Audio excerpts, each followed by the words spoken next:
स्वागत है आप सभी बच्चों का अपने YouTube चैनल सुपर एग्जाम अड्डा पे। मैं राजीव।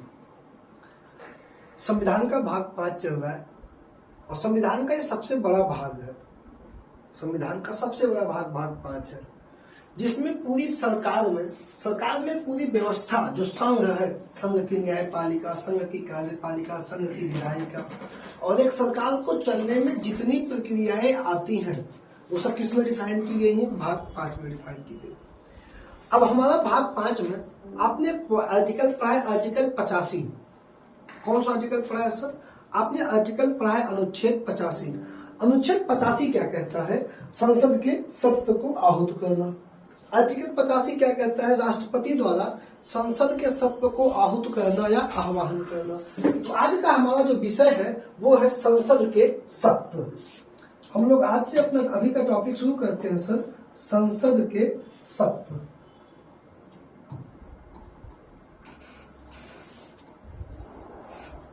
संसद के सत्र, संसद के सत्र। अगर हम यहाँ पे सबसे पहला क्वेश्चन डायरेक्ट आपसे बात करें तो पहला क्वेश्चन आएगा कि किस अनुच्छेद के द्वारा राष्ट्रपति संसद का सत्र अधिवेशन बुलाता है? पहला क्वेश्चन जो संयुक्त क्वेश्चन होगा तो आप कहेंगे अनुच्छेद 85। सर किस अनुच्छेद के द्वारा? अनुच्छेद 85। अनुच्छेद 85। अनुच्छेद 85 के द्वारा, अनुच्छेद 85 के द्वारा राष्ट्रपति संसद के सत्र को आह्वान करता है या सत्र को बुलाता है। कौन बुलाता है? राष्ट्रपति। बेसिक एग्जाम का क्वेश्चन बनेगा कि संसद के सत्र को कौन बुलाता है, तो आप कह देंगे राष्ट्रपति बुलाएगा। बेसिक किस आर्टिकल द्वारा बुलाता है, तो आप कह देंगे 185 द्वारा बुलाएगा। अब यहाँ पे आएगा कि संसद में सत्र कितने प्रकार के सत्र होते हैं, तो हम लोग मेरे भाई यहाँ पे लिखेंगे संसद के सत्र। संसद के सत्र। हमारी हेडिंग क्या होगी सर? हमारी हेडिंग होगी संसद के सत्र। संसद के सत्र से कितने प्रकार के होते हैं? 3 प्रकार के संसद में सत्र होते हैं। कितने प्रकार के सत्र होते हैं? 3 प्रकार के सत्र बुलाए जाते हैं। ठीक, पहला सत्र हमारा सर कौन सा होगा? बजट सत्र। पहला सत्र मेरे भाई हमारा आपका कौन सा होगा? बजट सत्र। बजट सत्र। दूसरा सत्र हमारा आपका होगा मानसून सत्र। मानसून सत्र। और तीसरा सत्र सर हमारा होगा शीतकालीन सत्र। शीतकालीन सत्र। तो पहला सत्र कौन सा हुआ? बजट सत्र हुआ। दूसरा सत्र कौन सा हुआ? मानसून सत्र हुआ। और तीसरा सत्र कौन सा हुआ? शीतकालीन सत्र हुआ। लेकिन ये कब बुलाए जाते हैं? ये जो सत्र आपको दिए गए हैं, बजट सत्र, मानसून सत्र और शीतकालीन सत्र, ये कब बुलाए जाते हैं? तो आपको बता दें, ये बजट सत्र है मेरे भाई, ये बुलाया जाएगा कब? फरवरी से लेके मई तक। कब से? फरवरी से लेके मई तक ये कौन सा सत्र बुलाया जाएगा? आपका बुलाया जाएगा सर बजट सत्र। फिर मई के बाद ठीक जब बरसात की सीजन आती है, जुलाई, जून छोड़ दीजिए, जून छोड़ के जुलाई से लेके कब तक? अगस्त तक। जुलाई से अगस्त तक जो हमारा सत्र बुलाया जाएगा कौन सा होगा? मानसून सत्र। और ठंडी नवंबर दिसंबर में जो सत्र हमारा बुलाया जाएगा वो कौन सा सत्र होगा सर? वो होगा हमारा शीतकालीन सत्र। ठीक, तो संसद में कितने सत्र बुलाए, कितने प्रकार के सत्र होते हैं? 3 प्रकार के सत्र होते हैं। अब इसके नीचे तुम पहली लाइन लिखोगे कि संसद के 2 सत्रों के बीच की अवधि 6 माह से अधिक नहीं हो सकती। एक सत्र और 2 सत्र के बीच की अवधि कितनी नहीं हो सकती? 6 माह। 6 माह तक चलेगा, लेकिन 6 माह से अवधि किसी भी स्थिति में नहीं हो सकती। तो अब यहाँ पे आप नीचे लाइनिंग लिखना शुरू करेंगे मेरे भाई। क्या पॉइंट लिख लेंगे कि संसद में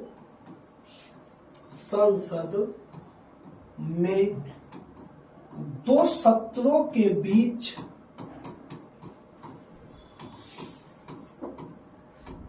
की अवधि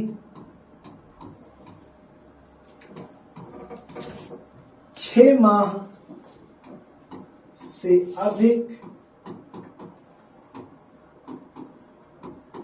किसी भी दशा में नहीं हो सकता। क्या लिखा है? Point clear? 6 माह से अधिक नहीं किया जा सकता किसी भी दशा में। दूसरा, भारतीय संसदीय परंपरा में एक वर्ष में मात्र 3 सत्र का आयोजन होता है। दूसरा पॉइंट मेरे भाई तुम लिखोगे, भारतीय संसदीय परंपरा में एक वर्ष में मात्र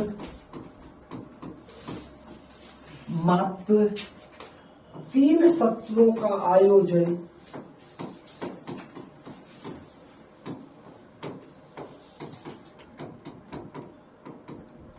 किया जाता है।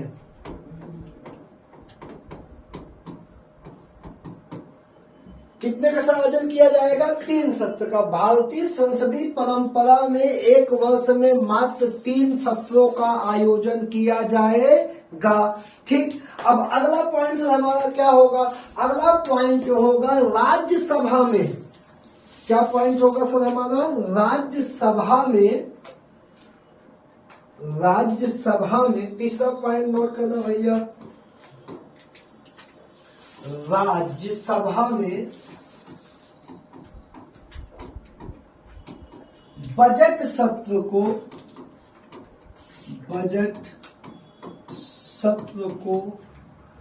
2 भागों में,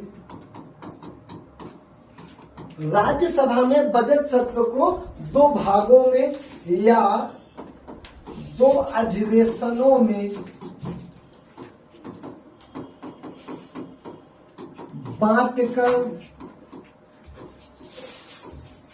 प्रस्तुत किया जाता है, जिससे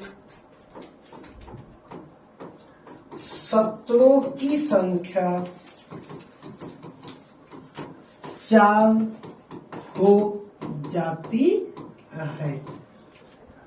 मूलतः सर हमारे यहाँ कितने सत्र ऑर्गेनाइज किए जाते हैं? 3। मूलतः कितने ऑर्गेनाइज किए जाते हैं? 3। लेकिन राज्यसभा में जो आपका बजट सत्र होता है उसे क्या कर दिया गया? विभाजित कर दिया गया। राज्यसभा के बजट सत्र को क्या कर दिया गया? विभाजित। एक बार इधर एक बार उधर, 15-15 दिन के, 10-10 दिन के लिए। जब वो 7-7 दिन का विभाजन 2 बार उसकी बैठक होती है तो राज्यसभा में सत्रों की बैठक 4 हो गई, लेकिन लोकसभा में सत्रों की बैठक कितनी हो गई? 3। और संसदीय प्रणाली में कितने सत्र ऑर्गेनाइज किए जाएंगे? 3 सत्र बुलाए जाएंगे। तो इस प्रकार संसदीय प्रणाली में राज्यसभा में 4, लोकसभा में 3 सत्र बुलाए जाते हैं। अब हम अगर यहां से आपसे बात करेंगे तो सत्र का पॉइंट क्लियर हो गया। अनुच्छेद 85 बुलाएगा राष्ट्रपति, 2 के बीच में 6 माह से ज्यादा का समय नहीं होना चाहिए। 3 प्रकार के सत्र, राज्यसभा में 1 सत्र बढ़ जाएगी, 4 हो जाएंगे। अब सत्र जब शुरू होगा तो एक शब्द आएगा संसद की कार्यवाही। ठीक, तो एक हेडिंग आप यहाँ पे लिखेंगे सर, संसद की कार्यवाही। कौन सी हेडिंग लिखेंगे मेरे भाई? आप एक हेडिंग लिखेंगे संसद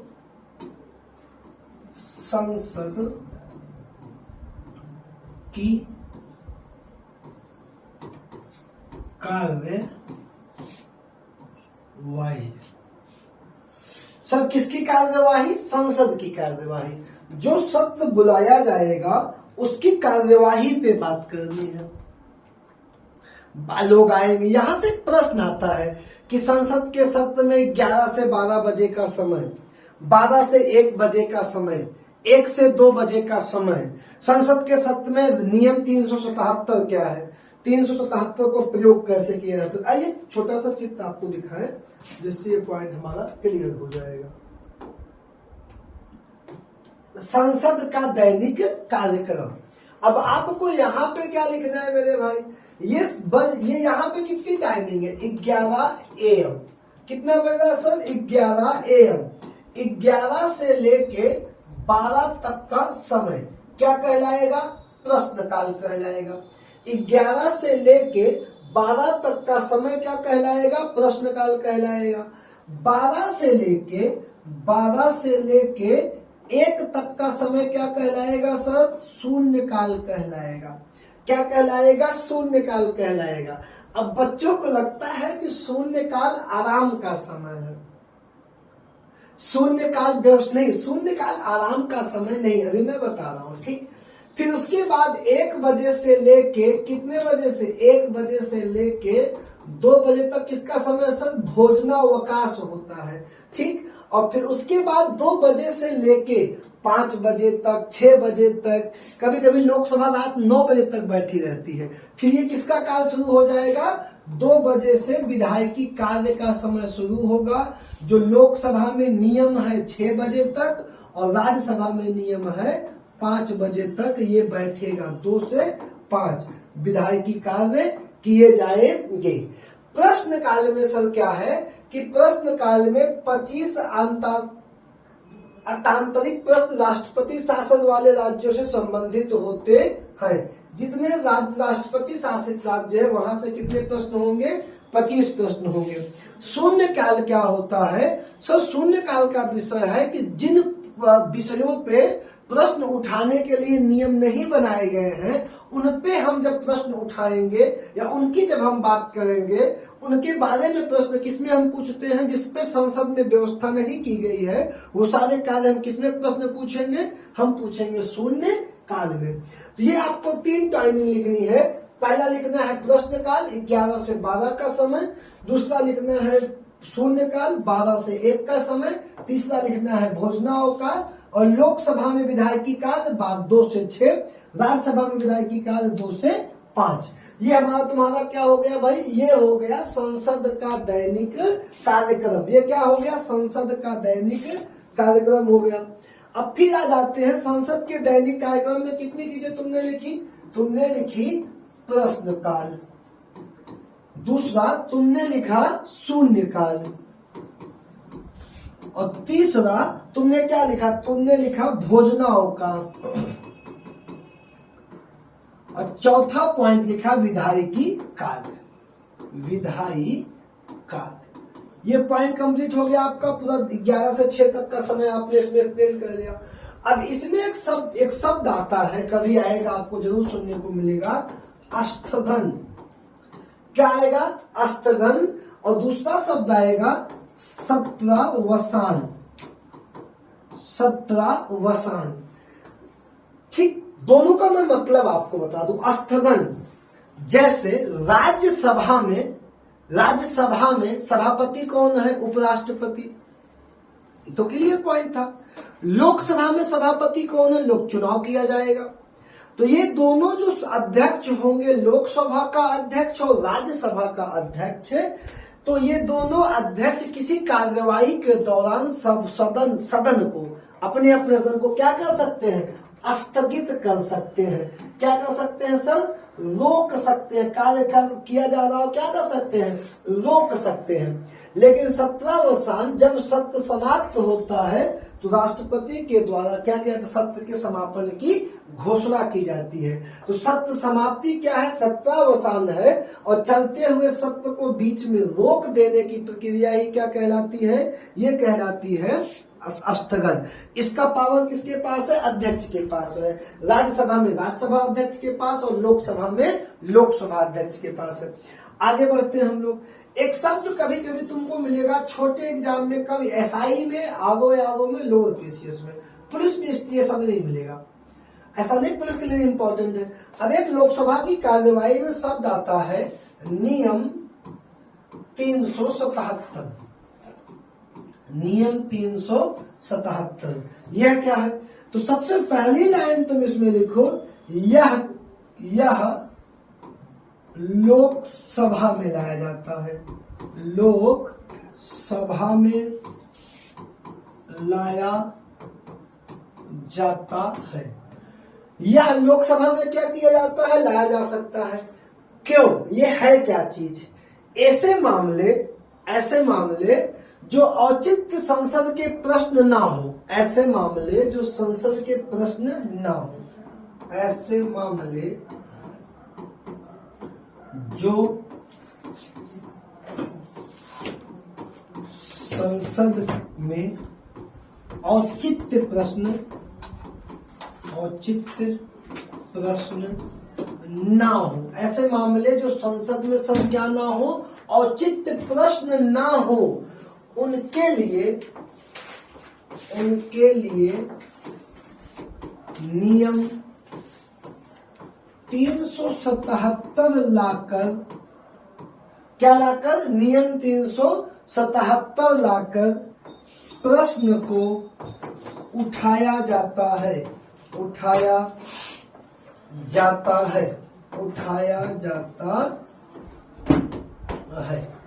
ठीक, अगले पॉइंट की ओर बढ़ेंगे। ये आपका पॉइंट क्लियर हुआ। नियम 377, ऐसे जो प्रश्न जिनके उठाने के लिए किसी प्रश्न काल या अन्य शून्य काल में व्यवस्था नहीं की गई है, अगर उन्हें उठाना है तो हम कैसे उठाएंगे सर? उन्हें उठाएंगे नियम 377 द्वारा। किस में लाएंगे? लोकसभा में लाएंगे। अगली हेडिंग तुम लिखोगे संसदीय विशेषाधिकार। अगली हेडिंग तुम लिखोगे संसदीय विशेषाधिकार। संसदीय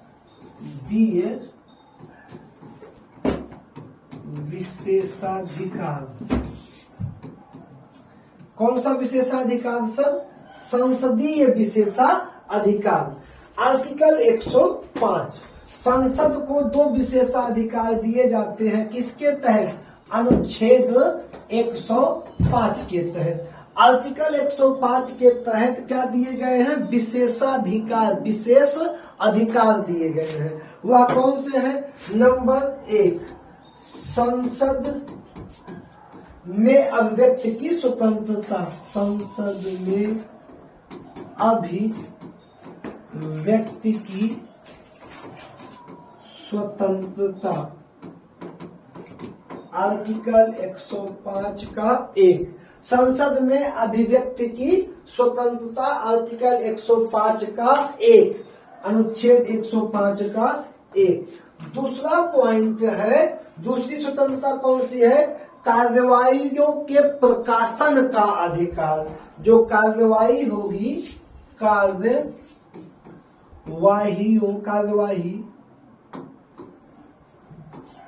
कार्यवाही के प्रकाशन का अधिकार। प्रकाशन का अधिकार, कार्यवाही के प्रकाशन का अधिकार।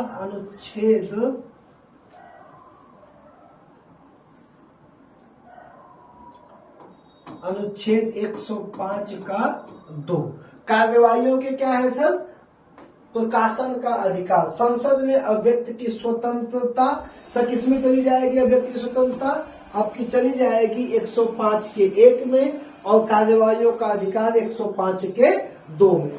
अब सर हम पहुंचते हैं संसद की विधायिकी शक्तियां। किसमें पहुंचते हैं? संसद की विधायिकी शक्तियां। तो चलिए अगली हेडिंग हम आप लिखेंगे संसद की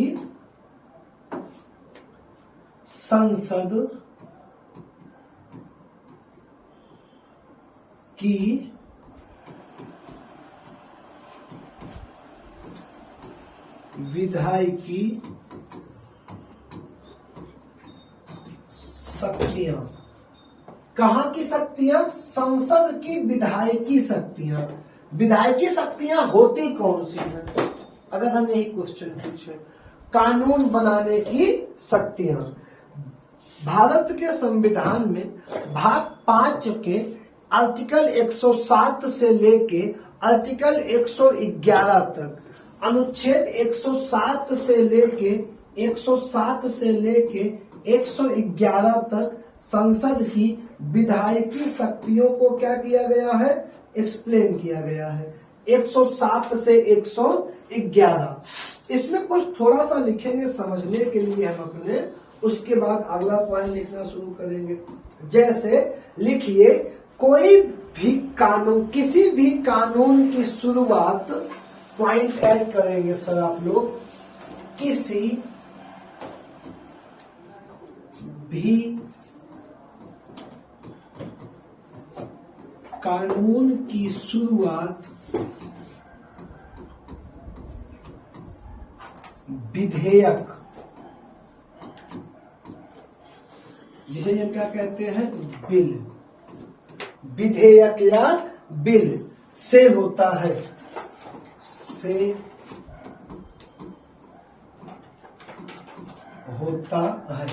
किसी भी कानून की शुरुआत सबसे पहले किससे होगा, विधेयक या बिल से होगा। जब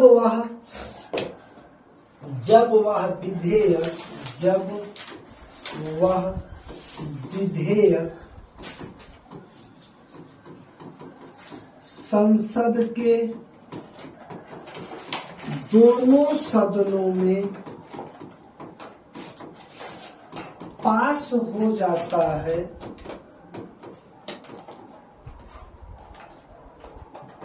अगर हम यहाँ पे एक लाइन थोड़ी सी परिवर्तित करें, जब वह विधेयक संसद के दोनों सदनों में बहुमत प्राप्त कर लेता है, या पास हो जाता है, या बहुमत प्राप्त कर लेता है, अपेक्षित बहुमत प्राप्त कर लेता है, तब उसे राष्ट्रपति के पास,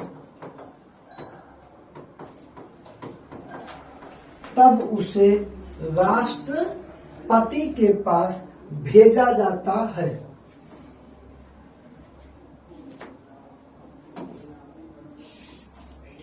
भेजा जाता है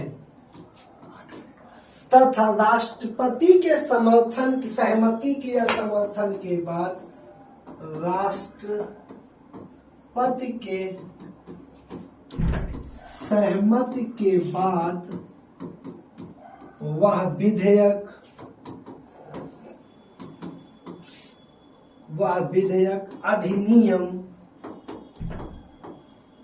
अधिनियम, जिसे क्या कहेंगे, एक्ट बनता है, जिसे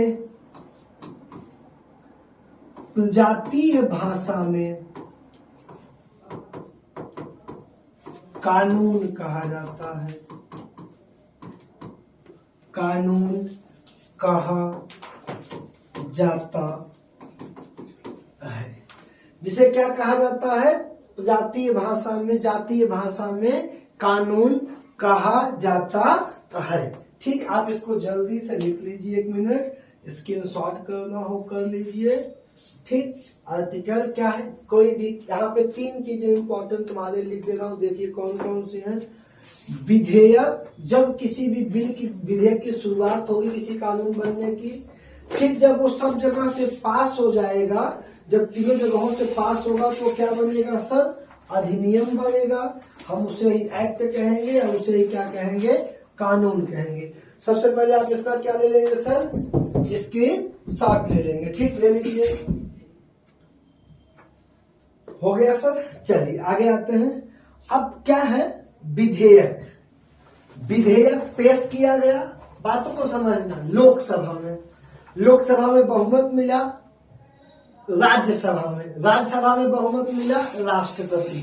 किसी भी कानून के बनने की यह प्रक्रिया है, राष्ट्रपति का बहुमत मिल गया, अधिनियम बन गया, एक्ट बन गया, संविधान में आ गया। ये कानून के बनने की सामान्य प्रक्रिया है। तो अब यहाँ पे पहला शब्द क्या लिखा है, विधेयक। क्या लिखा है सर, विधेयक। तो आइए सबसे पहले लिखते हैं हेडिंग में अपने विधेयक। पहली हेडिंग डालते हैं सर क्या, विधेयक या बिल। तो यहाँ पे आप लिखिए विधेयक या बिल। ठीक, 1 पॉइंट, 1 मिनट थोड़ा सा। संसद में पेश किए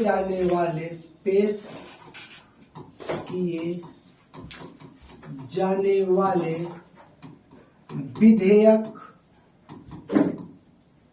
दो प्रकार के होते हैं।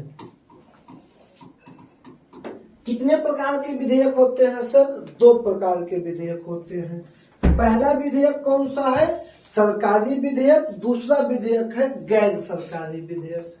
पहला विधेयक है सरकारी विधेयक और दूसरा विधेयक है गैर सरकारी विधेयक।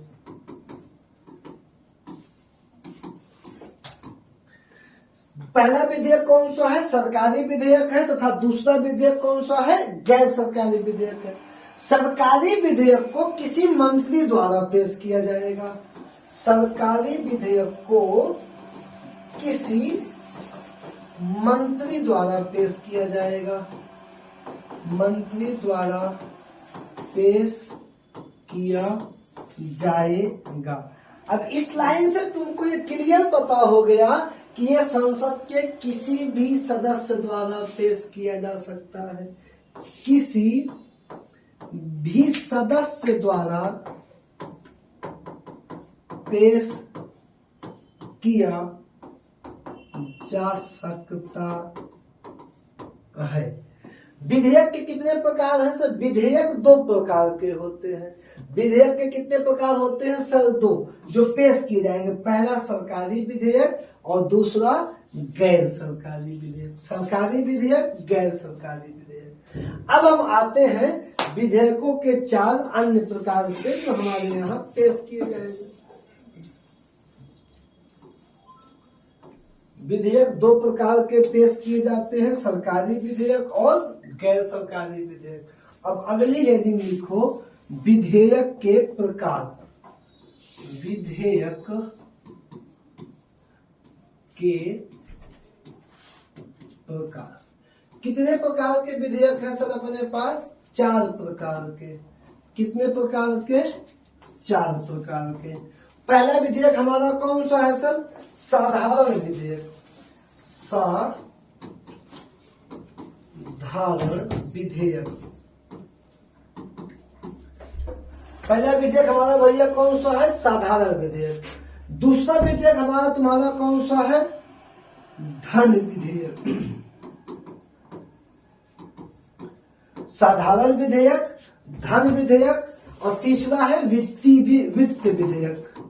वित्त विधेयक और चौथा है हमारा तुम्हारा संशोधन विधेयक।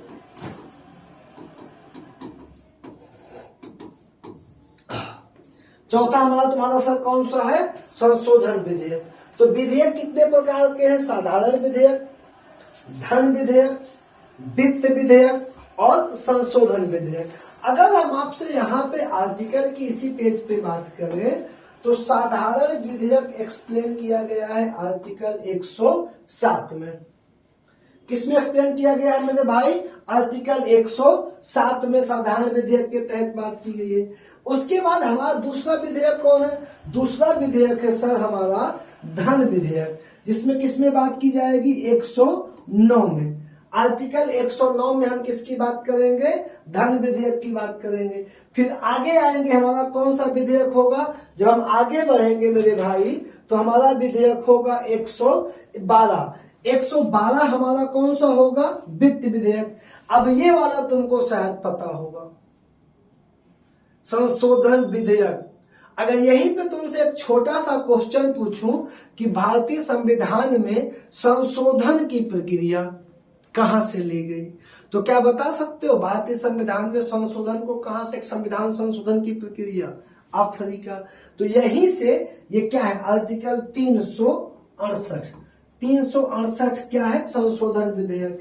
ये तीनों चीजें, साधारण विधेयक, धन विधेयक, वित्त विधेयक एवं संशोधन विधेयक। तो सबसे पहले हम किस वाले, यहां से सर क्वेश्चन बहुत ज्यादा आता है तो ध्यान रखेंगे, नोट्स बनाते जरूर चलेंगे, ठीक। तो पहली हेडिंग हम कौन से लिखेंगे? साधारण विधेयक। साधारण विधेयक आर्टिकल 107, साधारण विधेयक अनुच्छेद 107 के तहत पेश किया जाता है, के तहत पेश किया जाता है। किसके तहत सर पेश किया जाता है? आर्टिकल 107 के तहत पेश किया जाता है। पहला पॉइंट इसमें लिखेंगे, यह संसद के किसी भी सदन में पेश किया जा सकता है।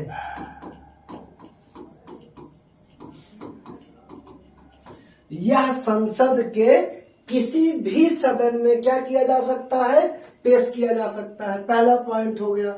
दूसरा, अब जब ये एक सदन में पेश किया गया पास हुआ, दूसरे सदन में पेश किया गया पास हुआ, ठीक है। अब इसमें क्या है सर, इसको राष्ट्रपति के पास भेज दिया जाएगा साधारण विधेयक, और राष्ट्रपति इसको पुनर्विचार के लिए क्या कर सकता है? संसद को वापस लौटा सकता है या खारिज कर सकता है, ठीक। अब दूसरा हमारा क्या हो गया? यह संसद के किसी भी सदन में पेश किया जा सकता है। इसके बाद 107 के बाद जो हमारा अनुच्छेद है वो है अनुच्छेद 108। 108 हमारे अनुच्छेद 108 का विषय है दोनों सदनों की संयुक्त बैठक। दोनों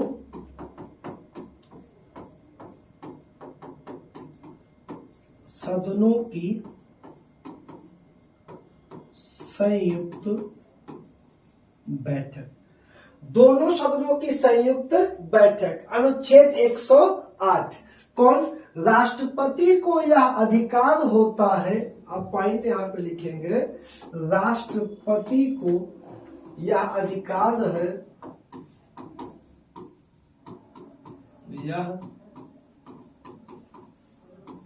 अधिकार है कि वह संसद के दोनों सदनों की संयुक्त बैठक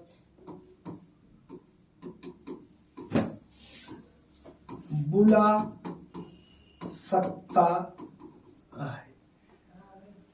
राष्ट्रपति को यह अधिकार है कि वह संसद के दोनों सदनों की संयुक्त बैठक बुला सकता है। कब बुलाएगा राष्ट्रपति? कब? अगर यहां पे क्वेश्चन बन जाए कब,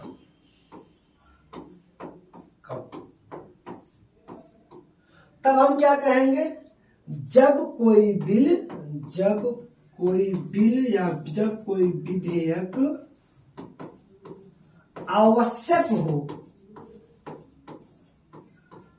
लेकिन पास ना हो रहा हो।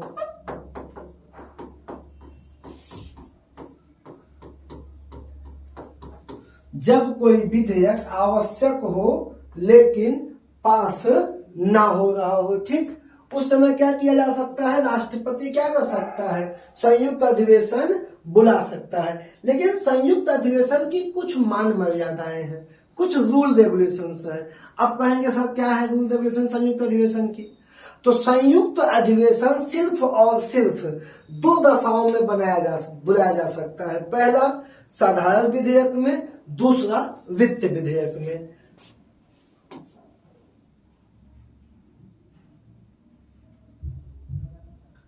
ठीक।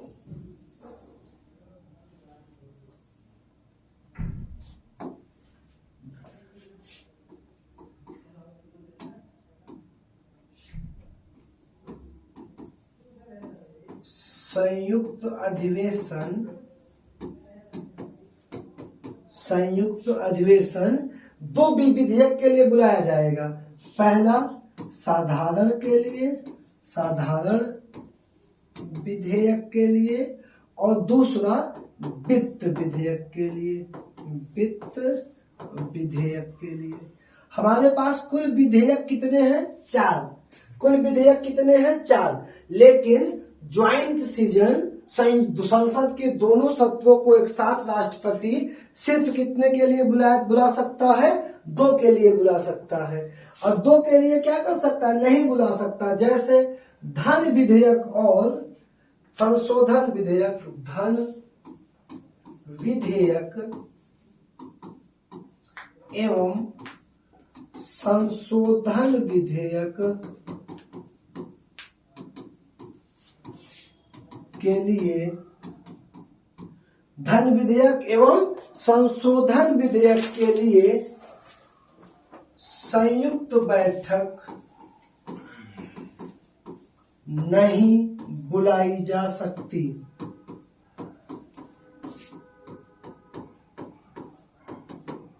धन बैठक एवं धन विधेयक एवं संशोधन विधेयक के लिए संयुक्त बैठक नहीं बुलाई जा सकती। ये पॉइंट क्लियर हुआ, विधम क्लियर हो गया। तो एक हेडिंग लिखो कि अगर फिर क्वेश्चन आएगा कि भारत में अब तक कितनी बार संयुक्त बैठक बुलाई गई है, तो यहां पे लिखो भारत में अब तक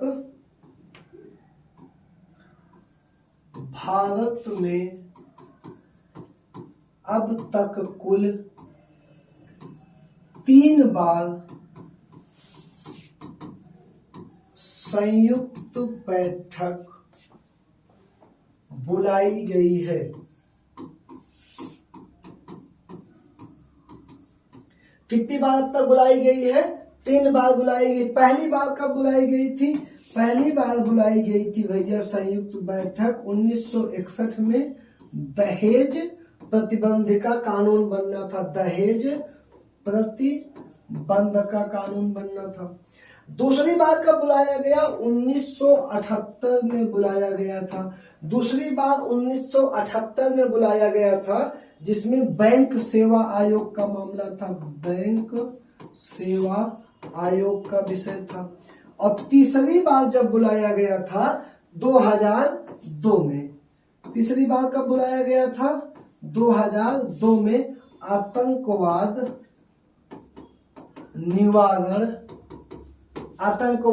निवारण विधेयक था, जिसके लिए आतंकवाद निवारण विधेयक के लिए अब तक भारत में इन्हीं 3 कार्यों के लिए क्या बुलाया गया है? संयुक्त अधिवेशन बुलाया गया है। क्या बुलाया गया है सर? संयुक्त अधिवेशन बुलाया गया है। अब हमारी अगली आर्टिकल है आर्टिकल 109। अगला अनुच्छेद कौन है भाई? अनुच्छेद 109। अनुच्छेद 109। अनुच्छेद 109 क्या कहता है? अनुच्छेद 109 कहता है कि धन विधेयक के संबंध में विशेष प्रक्रिया। धन विधेयक के संबंध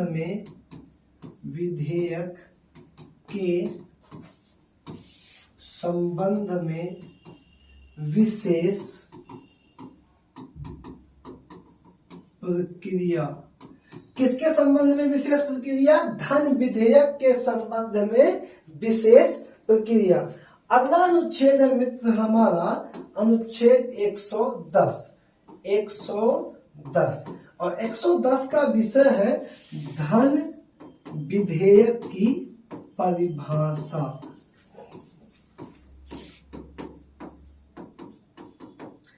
आपको बता दें, सबसे ज्यादा जो छोटे एग्जामों में क्वेश्चन आता है विधेयक में, किससे आता है? धन विधेयक से आता है। पहला क्वेश्चन आएगा कि धन एक विधेयक, कोई भी विधेयक, धन विधेयक आया, धन विधेयक है कि नहीं है, इस बात को कौन बताएगा? या ये कौन तय करेगा कि यह विधेयक धन विधेयक है कि नहीं है?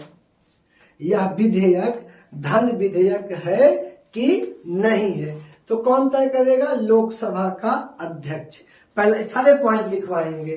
पहला पॉइंट लिखो कि धन विधेयक सदैव लोकसभा में पेश किया जाता है। धन विधेयक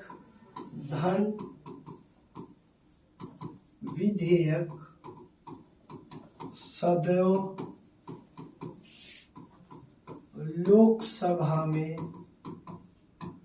पेश किया जाता है।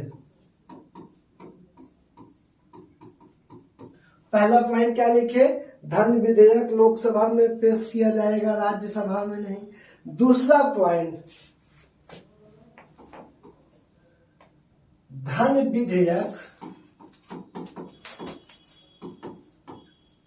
एक धन विधेयक है,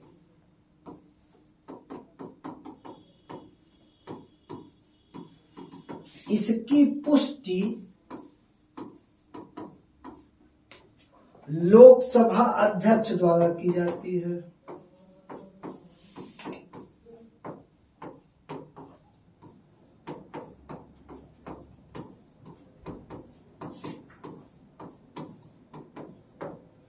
किसकी पुष्टि किसके द्वारा की जाती है सर? लोकसभा के अध्यक्ष द्वारा की जाती है कि धन विधेयक एक धन या विधेयक एक धन विधेयक है। अगला पॉइंट, जो इसका क्रम होता है चलने का कि पेश कहाँ किया जाएगा, लोकसभा में। पेश धन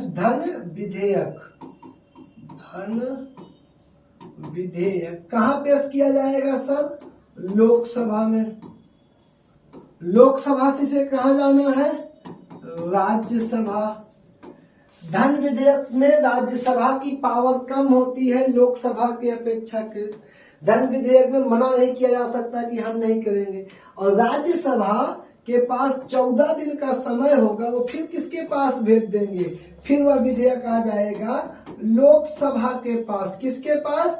और फिर लोकसभा किसके पास भेजेगा? राष्ट्रपति के पास। अब राष्ट्रपति को भी इसमें इंस्ट्रक्शन मिला हुआ है कि राष्ट्रपति धन विधेयक पे हस्ताक्षर करने से मना नहीं कर सकते। तो एक लाइन तुम यहाँ पे लिख लो, एक लाइन लिख लो कि धन विधेयक पर हस्ताक्षर करना, धन विधेयक पर हस्ताक्षर करना राष्ट्रपति के लिए अनिवार्य होता है। यहां तक मेरे 5 पॉइंट क्लियर।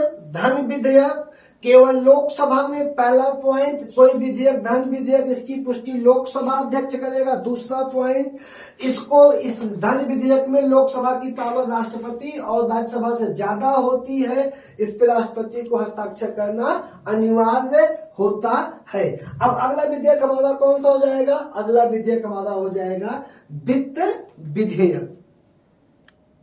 आर्टिकल 110 तक क्लियर हो गया। अब अगली आर्टिकल है हमारी अनुच्छेद 111।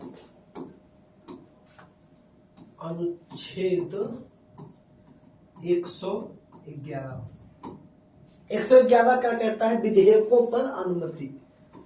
विधेयकों पर अनुमति, विधेयकों पर अनुमति।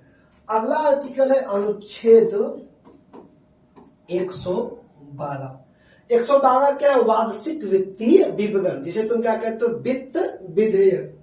वार्षिक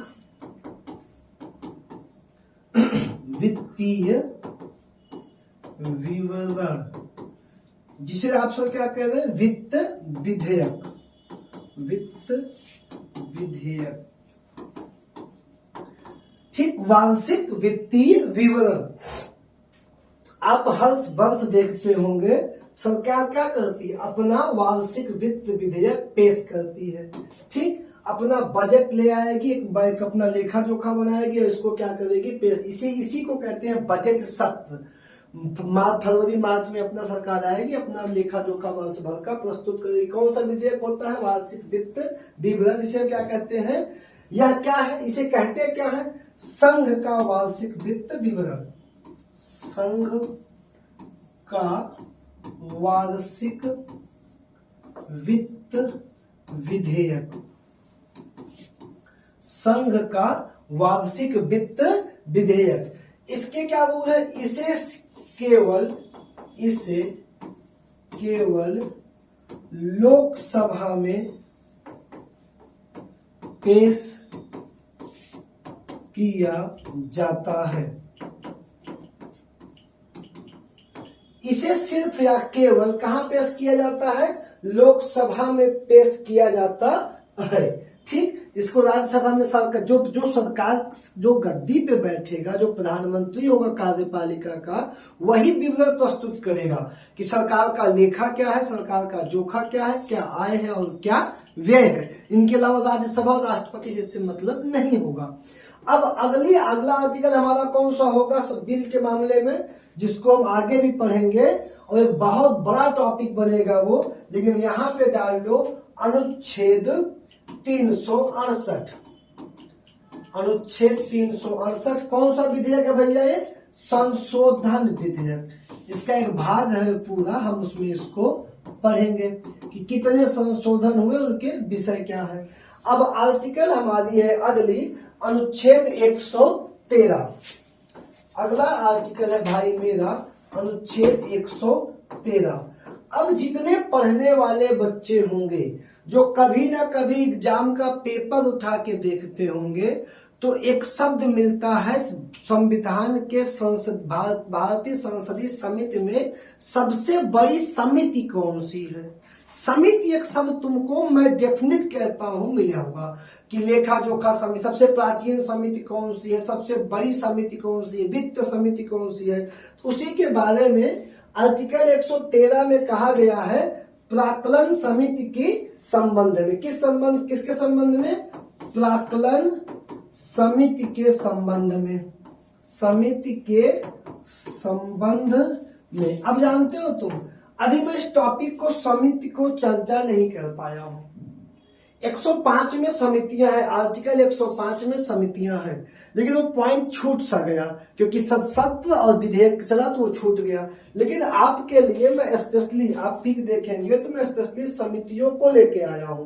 देखिए, संसदीय समितियां आई, 105 में है विशेषकर, लेकिन इस पार्ट को अगले वीडियो में 20 मिनट का एक वीडियो दूंगा सिर्फ और सिर्फ समितियां। जैसे यहाँ पे वित्तीय समितियां तुम्हारे सामने लिखी गई हैं, और वित्तीय समिति देखो ना, संसदीय समितियां, इनकी बात होती है आर्टिकल 105 में।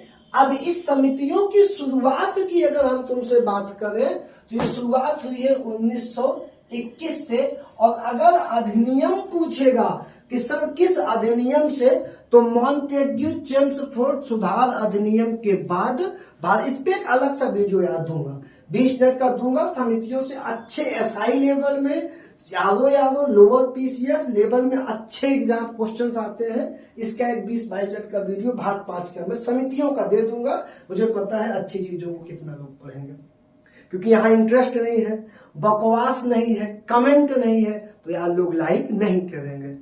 क्योंकि जो ईमानदारी से क्लास देगा वो बोरिंग हो जाएगी, जो कोई नहीं करेगा तो बोरिंग हो जाएगी। और शिक्षा के साथ साथ मजाक नहीं। 20 मिनट पढ़ाइए, बेहतर पढ़ाइए, ना पढ़ाइए ठीक है, किसी की जिंदगी से खिलवाड़ नहीं। क्योंकि जो तुम मजाक कर रहे हो ना, इस लाइफ में, इस पूरे जीवन में अब तुम्हारी एज सरिये नहीं आएगी। और मैं बार बार कहता हूं, चाहे ऑफलाइन पढ़ाता हूं 6 साल से, चाहे ऑनलाइन अभी शुरू किया, मैं बार बार कहता हूं कि बच्चा अन्य कोचिंगों के लिए बकरा होगा, हलाल किया जाएगा, लेकिन मैं बच्चे को बकरा नहीं समझता, क्योंकि मैं यही परिस्थितियां झेल के आया हूं, सेम परिस्थितियां झेल के आया हूं। तो हर कोचिंग के लिए बच्चा बकरा है सर। 10 टॉपर पकड़ो, 10 सॉल्वर पकड़ो, 10 पास वाले को पकड़ो, उसके साथ पैसा दो, फोटो खिंचाओ, लगाओ। सिलेक्शन होगा यूपीएसआई में, एक बच्चे का फोटो लगेगी 25 बच्चे की। सिलेक्शन होगा सक्सेस एकेडमी से, फोटो लगेगी अन्य कोचिंग, उठा के एक दिन गलती से गया तो उसकी फोटो। सर इस पे काम नहीं करना है। मेरा काम है आपको ईमानदारी से पढ़ाना, समझ में आएगा। आप अगर प्रीवियस ईयर पेपर उठा के पढ़ेंगे तो मेरी गारंटी है समझ में आएगा। और मैं बार बार कहता हूं बेटा, तुम जज हो, तुम एक जज हो, बच्चा जज होता है, और बच्चे का पहला कर्तव्य है कि जो मास्टर पढ़ा रहा है उसको चेक करे कि ये एग्जाम में आता है कि नहीं आता। और मेरी गारंटी है कि सभी स्टाफ के क्वेश्चंस को आप उठाइए और चेक करिए, और जिसमें समस्या हो कमेंट मारिए, यहां से क्वेश्चन नहीं फंस रहा है, या आपका पढ़ाई टॉपिक आपने खत्म कर दिया, भाग 5 क्वेश्चन नहीं फंसते। और एक संविधान को 8 बार पढ़ने की जरूरत नहीं है सर, कि जो यूपीपी के लिए लाइट पढ़ोगे, यूपीएसआई के लिए डीप पढ़ोगे, फिर आदो एक बात पढ़िए सर, बेहतर नोट्स बनाइए, मेरी गारंटी है आपको सिलेक्शन होके रहेगा। पेट में जितने पूरे जो पुराने बच्चे हमारे उनसे पूछिए कितना 42 में 35 जीएस में नोट्स की रहेगी। मेहनत करिए, बस आप लोग सपोर्ट करते रहिए थोड़ा थोड़ा, बस बहुत ज्यादा सपोर्ट नहीं करना है आपको, मेरे झगड़ा करना है। शेयर सब्सक्राइब तो कर दिया करो, शेयर करा दिया करो। 100-150 लोग हो हमसे पढ़ने वाले जो निरंतर पढ़ते हो, तुम ही शेयर कर दोगे, दो बढ़ेंगे। ठीक, ये मत सोचना कि एहसान मत करना, ए यार एहसान कर दो, राजीव सर ने व्यक्तिगत रूप से कहा शेयर कर दो, समझ में आए तो करो, नहीं तो बेटा कोई पैसा। मैं कभी कहता हूँ बांधे बनिया बाजार नहीं लगती यार, मेरा एक डायलॉग है, और ये बहुत फैक्ट में बोलता हूँ बाबू, कि अगर नहीं समझ में आता तो क्विक छोड़ दो, क्योंकि तुम्हारी जिंदगी से खिलवाड़ करने का हक किसी को नहीं। एक बार एज बीत गई तो चैन समाप्त, चैन पे फोकस करो। हम तो इम्पोर्टेंट सर 1 लाख कोचिंग है भारत में, चैन इंपॉर्टेंट है, कोचिंग नहीं, तो पढ़ो और चैन लो, ठीक है। इसको हम देंगे सर, स्पेशल माइंड, इसको छोड़िए, आते हैं अपने अंतिम पेज पे, ठीक है। अब 113 क्या है, प्राक्कलन समितियों के संबंध में। सर इसमें क्या है, ये सबसे बड़ी समिति है, इस पे हम बात करेंगे विशेष रूप से कि संसदीय समिति सबसे बड़ी कौन सी है, सबसे पुरानी लेख लोखा है, ये है, इन सब पे बात करेंगे, आपको चिंता करने की जरूरत नहीं होगी। अब इसमें 4 आर्टिकल महत्वपूर्ण बचे हैं, किसमें, संघ की विधायिका में। तो सर पहला आर्टिकल है अनुच्छेद 120, आर्टिकल 120। अनुच्छेद 120 कहता है कि संसद में प्रयोग की जाने वाली भाषा सदैव हिंदी होगी। बाध्यता नहीं है, संसद में प्रयोग की जाने वाली भाषा सदैव हिंदी होगी। क्या होगी सर, संसद में प्रयोग की जाने वाली भाषा सदैव हिंदी होगी, लेकिन बाध्यता नहीं है। फिर मैं कह रहा हूं बाध्यता नहीं है। अगला आर्टिकल हमारा कौन सा होगा, अगला आर्टिकल है सर 122, अनुच्छेद 122। अनुच्छेद 122 क्या कहता है कि संघ की न्यायपालिका, संघ की न्यायपालिका संसद के कार्यों में हस्तक्षेप नहीं करेगी, संसद के कार्यों में हस्तक्षेप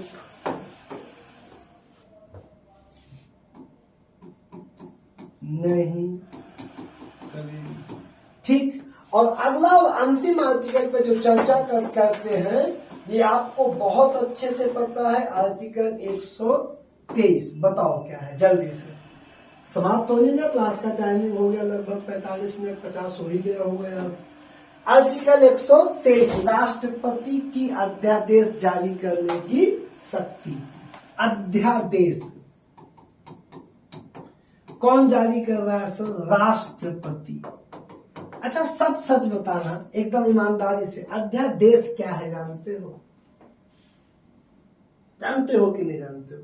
तुम सपोज करो कि संसद की कोई सत्ता नहीं बैठी है, कोई भारत को अटेंडम कानून की आवश्यकता पड़ गई, अटेंडम में कानून की आवश्यकता पड़ गई, तो यह कहां जाएगा, तो राष्ट्रपति को एक पावर दी गई आर्टिकल 123 के तहत। ये पावर ब्रिटिश शासन काल में किसको मिली थी, गवर्नर जनरल को मिली थी। ये मैं पढ़ाया हूं, बता दो कमेंट करके किस गवर्नर जनरल को सबसे पहले अध्यादेश जारी करने की शक्ति मिली, कमेंट करके बता दो, तुम्हें पढ़े हो तो। चलो वहां पे कमेंट करो, यहां पे आओ 123। अब अगर कोई शर्त नहीं बैठा है तो राष्ट्रपति क्या करेगा, कानून जारी कर देगा। अब वह कानून कितने दिन वैलिड रहेगा, अब आपको पता है कि संसद का एक सत्र से दूसरे सत्र के बीच की दूरी 6 माह से अधिक नहीं हो सकती, यहां से यहां की दूरी 6 माह से अधिक नहीं हो सकती, तो 6 माह। अब जो अध्यादेश है इसकी समय सीमा की वैलिडिटी कितनी है, 6 माह। अध्यादेश कितने दिन तक वैध रहेगा, 6 माह। लेकिन जो अध्यादेश राष्ट्रपति ने जारी किया वो समाप्त कब होगा, 6 माह तथा 6 सप्ताह बाद। कितने दिन बाद? 6 माह 6 सप्ताह 7.5 माह। ऐसा क्यों? कि क्या संसद बैठते ही तुरंत अध्यादेश पे कानून बन जाएगा, विचार हो जाएगा? नहीं, तो उसको 6 सप्ताह का समय दिया जाता है। तो अब कल जब हम आपकी क्लास लेंगे तो एक क्लास तो 20-22 मिनट की कहोगे तो लेकर छोड़ देंगे। संसदीय समितियां, सदस्य मेंबर सब पे बात कर लेंगे, जो छोटा मोटा पॉइंट एक आध दो कहीं से होगा। दूसरा, कल हमारी जो लास्ट क्लास हो जाएगी इसकी, संघ की न्यायपालिका। न्यायपालिका, संघ की न्यायपालिका कहां से कहां तक? Article 124 to 146। कल की अंतिम क्लास दे दूंगा आपको। तो इसी हफ्ते में शनिवार तक आपकी ये भाग 5 समाप्त कर दूंगा। 35-37 वीडियो तक। भाग 6 में सेम प्रक्रिया, उसके बाद आधा 5 वीडियो में समाप्त हो जाएगा 6 वीडियो। बहुत टेंशन लेने की जरूरत नहीं है। क्लासों को पिछले भी कमेंट बनाते चले, नोट जरूर बनाते चले। आज नहीं तो कल सब वैकेंसी आना तय है। चुनाव के पहले वैकेंसी जरूर आएगी। एग्जाम भी चुनाव के पहले होगा, इसलिए वैकेंसी आने पे तैयारी का वेट ना करें, नहीं तो बहुत लेट हो जाएगा और फिर आप हाथ मलते रह जाएंगे। तो आज की क्लास बस इतनी ही सर। धन्यवाद। शेयर सब्सक्राइब लाइक कर दिया करिए। फिर मिलेंगे कल की क्लास में। धन्यवाद।